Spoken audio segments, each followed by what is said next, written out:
Nació en tierras regadas por el Mediterráneo, esa inmensidad azul que la llamaría para siempre.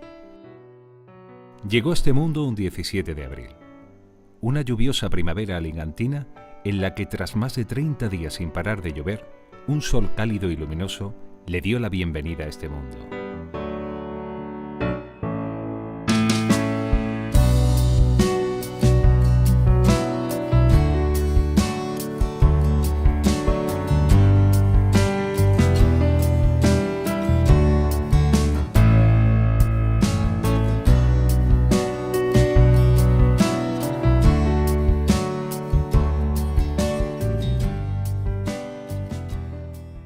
Concha Casas no sabe cómo serán otras bibliotecas. De lo que sí está segura es que la suya es mágica. Y no solo por los libros que en ella habitan, llenos de leyendas y de sueños, sino también por la gente que la utiliza, porque su espíritu se mezcla con las historias que los esperan anhelantes, aguardando a que alguno de ellos las lea para devolverlas a la vida. En realidad mi vida desde pequeña ha estado siempre vinculada y relacionada con los libros. Y creo que es un regalo el tener este trabajo, porque de alguna manera es una consecución, es como si fuera un gran puzzle en el que todo se junta. Leo los libros, los presto, los escribo, entonces es un ciclo que se cierra, se empieza y acaba en sí mismo. Es algo súper fácil y creo, siempre he pensado que en otra vida habré hecho algo bueno para en esta tener el privilegio de estar rodeada de libros. Toda mi vida he estado rodeada de libros. Desde pequeña en mi casa todos eran muy lectores. Mi abuela era la mejor contadora de cuentos del mundo. Entonces la literatura ha estado siempre presente de manera oral o de manera escrita, siempre ha estado presente en mi vida. Y trabajar ahora en ello y gestionarlo, pues es el mejor regalo que me pueden dar. Concha Casas es la autora de Hilvanando el Destino, la novela protagonista de este trabajo, transformado en un libro enriquecido. Otra forma de ver, entender y consumir la literatura. Todo en la vida tiene un proceso y tiene una evolución y tiene un camino. Desde que el ser humano llega a la Tierra necesita dejar constancia de su paso por ella. Primero lo hace pintando en las cuevas, en las paredes, después utiliza el papiro, primero la piedra, después el papiro, el pergamino, el papel. Y ahora estamos en la transición que del papel debe pasarse a otros modelos y otros formatos. Supongo que durante mucho tiempo convivirán ambos, el papel y los nuevos formatos electrónicos, informáticos, etcétera, convivirán, pero hay que adaptarse y hay que adaptarlos. Y tenemos que adaptarnos a los nuevos tiempos. Con el audiolibro, para empezar, que es una de las facetas de este proyecto editorial, pues estamos recogiendo esa tradición y por supuesto lo que formaba esa tradición, porque cuando se contaba un cuento normalmente no se le contaba a una persona, sino a varios miembros de la misma familia, ya fueran hijos, los primos que se juntaban, los vecinos. Entonces el audiolibro lo pueden escuchar todos juntos y es una manera de unirse, además con la ventaja de que lo podemos oír en cualquier sitio, yendo en el coche, en casa, en la playa, donde queramos. También no es solo el audiolibro, por supuesto abre un campo infinito porque para los invidentes, para multitud de gente que no tiene acceso directo a la lectura del papel, es una manera de acercarlo a ella. La experiencia no solo de escribir, sino de transmitir con la palabra o con imágenes, traspasar la frontera de los libros tal y como los entendemos, buscando nuevos caminos, ha sido todo un reto para Concha.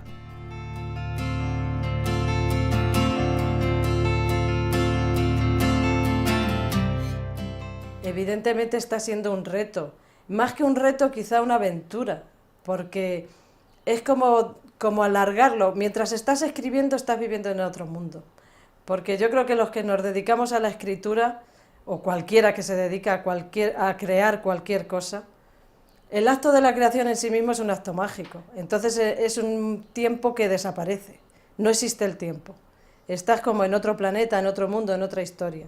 Y eso dura mientras dura el proceso creativo. Entonces, cuando empezamos este proyecto, que tiene muchas más vertientes que el simple hecho de escribir, pues es como alargar y prolongar en el tiempo ese espacio mágico. Entonces es un poco jugar más tiempo con la magia y estar más tiempo en esa especie de cielo en el que estamos los que creamos, los que tenemos el privilegio de poder crear algo. Entonces está siendo una experiencia preciosa. La vida no tiene por qué ser un mundo gris, oscuro y ceniciento. La vida es mucho más que eso, como tiene la oportunidad de comprobar el protagonista de Hilvanando el Destino.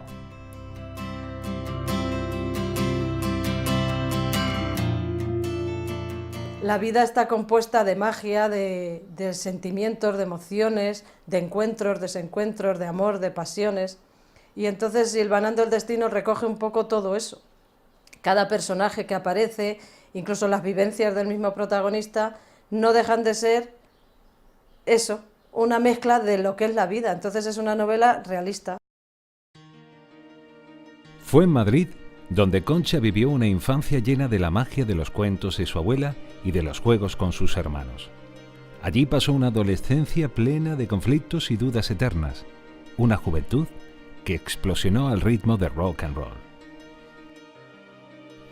Vivió los últimos años del franquismo, los primeros coletazos de la libertad con los acordes de Pink Floyd como música de fondo, y se sumergió en aquel mágico Madrid de Tierno Galván, donde el todo vale hasta que el cuerpo aguante. Cuando se habla de una época determinada, la época de la movida, la época de las luces, la época del Renacimiento, la época de... Nunca es un momento determinado ni un caso concreto, y normalmente se sabe cómo son las cosas cuando ha pasado el tiempo y se dice, esta fue la época de esto. Pero cuando tú estás viviendo en el discurrir de la vida, no hay una época que corte o que diga esto es esto, todo viene de algo. Entonces, la época de la movida, la época de Tierno Galván es la consecución lógica del fin del franquismo. Se acaba Franco, se acaba la dictadura y toda la gente de otra generación anterior, toda esa lucha que habían tenido, esa búsqueda, ese mayo del 68, todo eso poco a poco va calando en la sociedad. Y cada cosa va llevando a la siguiente. Entonces primero es eso, luego es lo otro. Y no es que de repente llegue la movida, es que la movida es consecuencia de todo lo que está pasando. Digamos que el periodo inmediatamente anterior era un periodo de mucha responsabilidad. Había que derrocar el franquismo, que no lo derrocamos, que se murió en su cama. Pero bueno, en la calle se estaba dando una réplica. Entonces, ¿cómo es? Pues de repente cuando se pasa todo eso y cuando ya se ha conseguido... Empieza un poco la época también del desengaño, ¿no? Del decir, bueno, tanto luchar, ¿para qué? Y entonces te das cuenta de que a lo mejor no hay que ser tan ortodoxo, tan marxista, sino dejarse llevar. Entonces la movida es un poco cuando te dejas llevar. Y de repente, Concha decide cambiar la España más moderna por otra mucho más rural. Y acude a la llamada del sur. La llamada de Castelldefels, un pueblo de apenas 4.000 habitantes. Y allí crea su hogar. Y allí hacen acto de presencia las musas, animadas quizás por la luz de ese mar con el que al fin se reencuentran.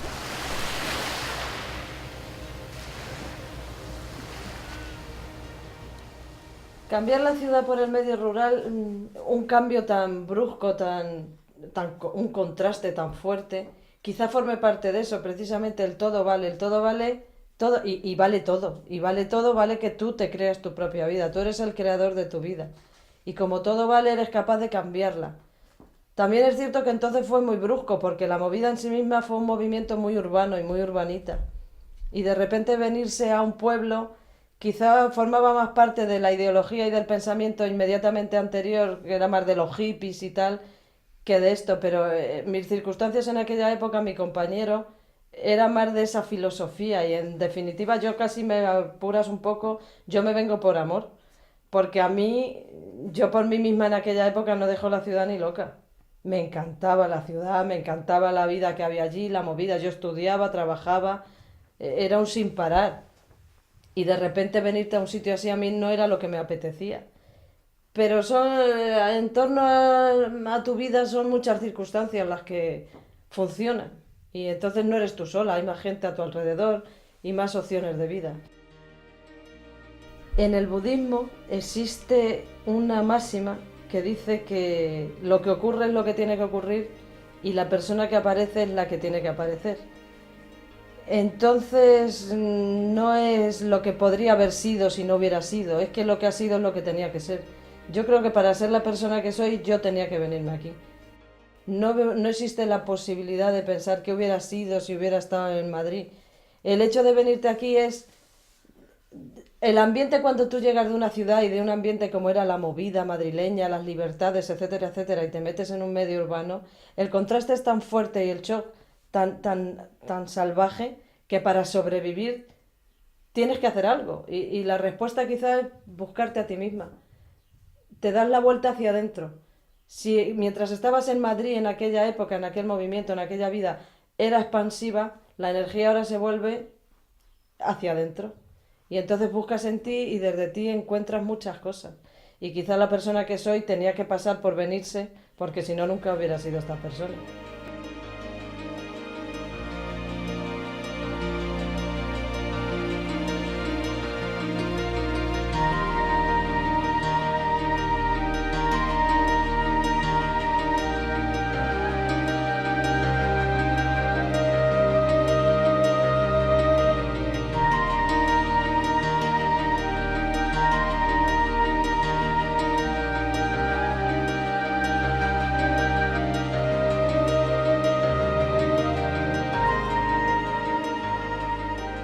La maternidad afecta en la vida de una mujer, pues la afecta a todo porque la cambia, porque de repente de ser Conchi o Pili o Mari Carmen o Pepi, eres mamá. Y durante muchos años de tu vida eres mamá. Y es una época tan maravillosa como cuentan y tan terrible como no cuenta nadie, porque como todo tiene sus dos caras. Como mamá es fantástica, maravillosa, porque no hay un sentimiento más cálido, ni una ternura, ni se conoce el amor hasta que tienes un hijo. Que es que realmente es cuando dices, daría la vida por él, la darías. Y eso es una frase hecha hasta que tienes un hijo, que sabes que es que lo harías, de verdad. Pero claro, eso como madre, y eso es maravilloso, y lo volvería a hacer 1000 veces, que volvieran a hacer, volvería a tener mis hijos.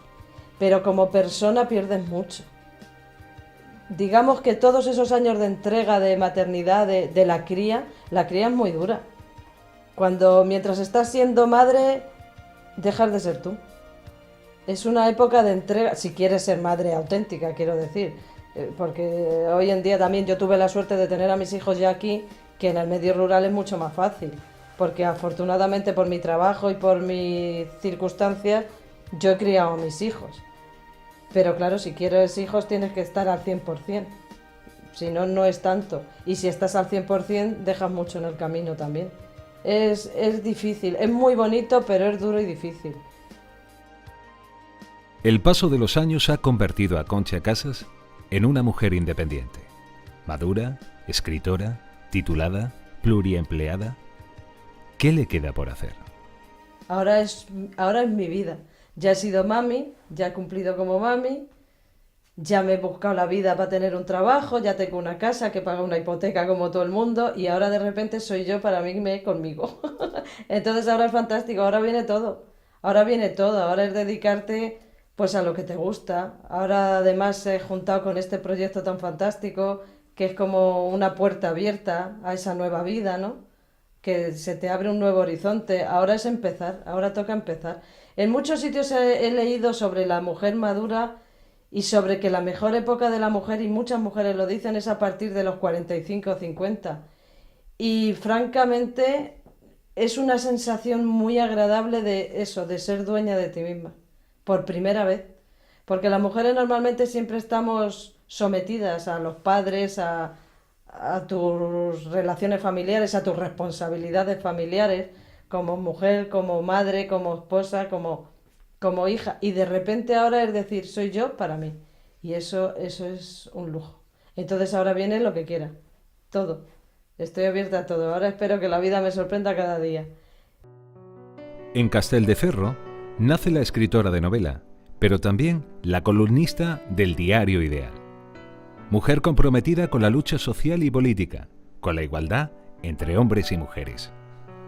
La época que vivimos con respecto al feminismo forma un poco parte de ese gran engaño en el que yo creo que esta sociedad nos tiene un poco metidos y sumidos a todos.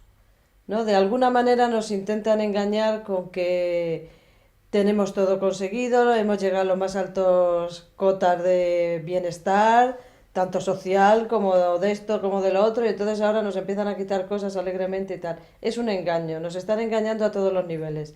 Y con el movimiento feminista pasa un poco lo mismo. Se supone que el movimiento feminista ha llegado a la meta y apenas está empezando a funcionar. Apenas ni ha salido de los primeros puestos de salida. En los pueblos pequeños se nota más, no es que en las ciudades no lo haya, que lo hay, pero en los pueblos pequeños digamos que se nota mucho más. En la vida yo creo que las cosas se mantienen y se sostienen por los opuestos, femenino, masculino, frío, calor, día, noche, invierno, verano. Entonces el estado del bienestar surge porque hay dos bloques, está el comunismo y el capitalismo. El capitalismo necesita frenar el avance del comunismo porque el comunismo es una golosina para las clases más desfavorecidas, puesto que trata de igualarlas. Entonces la manera de frenar ese avance es dando un bienestar a los más desfavorecidos.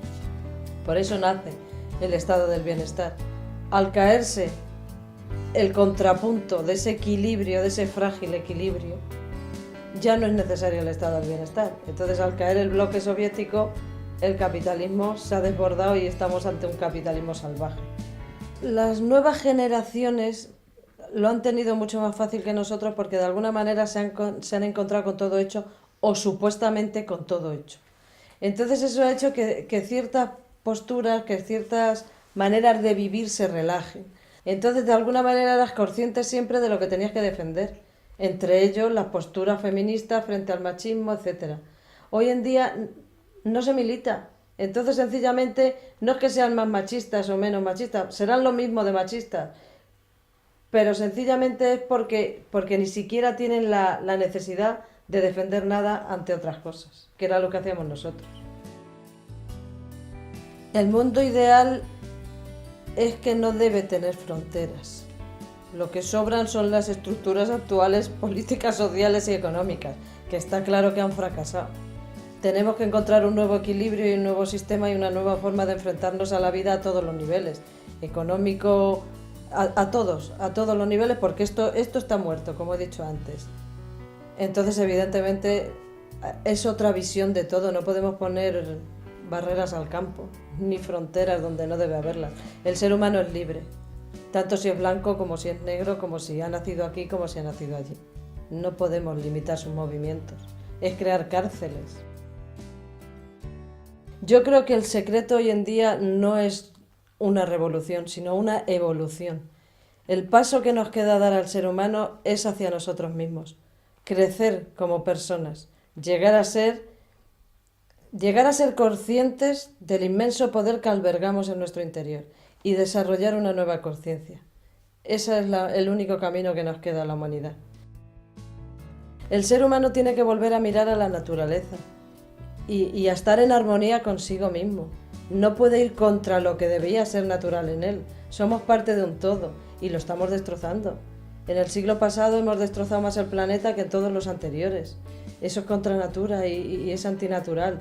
Si conseguimos reencontrar el equilibrio y la armonía con nosotros mismos y con nuestro entorno, el futuro está ahí y el progreso está ahí y la salida a la crisis está ahí. Las crisis no dejan de ser una oportunidad de cambio y de mejora. Solo aprendiendo de nuestros errores podremos crear un mundo mejor. Creo que la vida es una gran escuela y cada situación que se nos presenta, cada persona que aparece, cada circunstancia que nos rodea, se nos pone en el camino para que aprendamos algo de ella. Si logramos aprender la lección de cada momento, por supuesto que se conseguiría. A veces siento que son los libros quienes llaman a las personas y ellas acuden prestas a su llamada. En ocasiones, incluso sus voces se entremezclan y la frase que me brinda se la ha susurrado sin darse apenas cuenta el libro que le ofrezco.